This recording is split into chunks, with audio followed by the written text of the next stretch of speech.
முத்துவேல் கருணாநிதி ஸ்டாலின் சொல் அல்ல செயல். முதலமைச்சர் மு.க. ஸ்டாலின் ஆட்சி பொறுப்பேற்ற நாளிலிருந்து மக்கள் நலனுக்காக மகளிர் உரிமை தொகை, விடியல் பயணம், தாயுமானவர் திட்டம், உங்களுடன் ஸ்டாலின், புதுமை பெண், தமிழ் புதல்வன், நான் முதல்வன்னு எண்ணற்ற திட்டங்களை கொண்டு வந்திருக்காரு. இப்படி திட்டங்களை அமல்படுத்தினதுக்கு அப்புறம் அந்த திட்டங்கள் மக்கள் கிட்ட சரியான முறையில போய் சேர்ந்திருக்கா, எல்லா மக்களும் அந்த திட்டங்களால பயன்பெறுறாங்களான்னு அக்கறையோடு அவங்க கிட்டயே நேரடியா கேட்டு தெரிஞ்சுக்கிற முதலமைச்சரை பார்த்திருக்கிறீங்களா? இப்ப பாருங்க. ஊராட்சி பகுதியில் விடியல் பயண திட்டம் பயனுள்ளதா இருக்கா? பஸ் வருதா? ஏதாவது நீங்க அதை பத்தி சொல்ல விரும்புறீங்களாமா?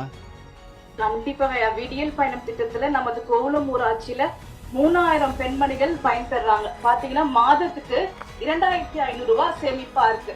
இது மட்டும் இல்லாம மகளிர் உரிமை தொகை ஒரு 1000 ரூபாய். ஒவ்வொரு மகளிருக்குமே 3500 ரூபாய் மாதத்துல சேமிப்பா இருக்குங்க. இந்த மாதிரி மகத்தான திட்டத்தை கொடுத்தவங்களுக்கு மனமார்ந்த நன்றியை தெரிவித்துக் கொள்கிறோம். நன்றி.